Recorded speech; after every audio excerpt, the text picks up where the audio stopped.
கௌதமன் வீட்டுக்கு வந்த பொழுது, கௌதமன் எப்போ வந்தால் நீ வரலாம்ப்பா, நம்ம வீடு நீ வாப்பா.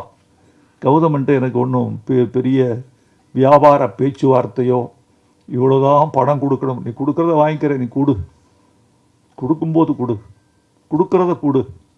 ஏன்னா அவன் தமிழன், உண்மையான தமிழன். தமிழ்நாட்டில் பிறந்ததால் மட்டுமல்ல தமிழன், தமிழ்நாட்டில் பிறந்ததெல்லாம் தமிழன்னு நினைக்காதீங்க. நிறைய ஆடு மாடு கோழி நிறைய பிறக்குது. தமிழ்நாட்டில் பிறந்ததெல்லாம் தமிழன் அல்ல.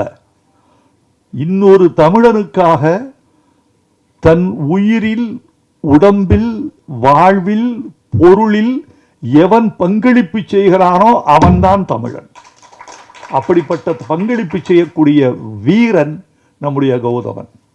ஆனால் பழகி பார்த்தா குழந்தை மாதிரி இருப்பார், வெளியே பார்த்தா வீரன், களத்தில் வீரன், அணைத்து கொண்டால் குழந்தை, அப்படி இருக்கார்.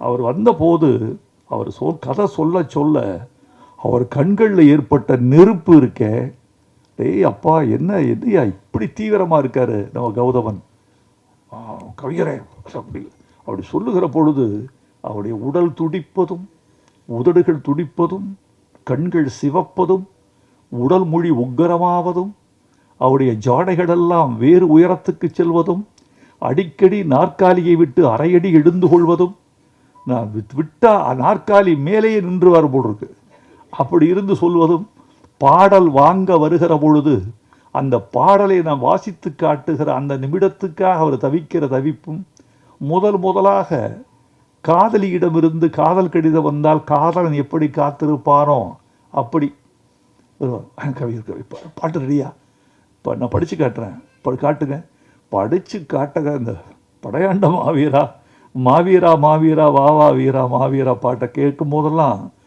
அப்படியே துடிச்சிட்டார் மனுஷன்.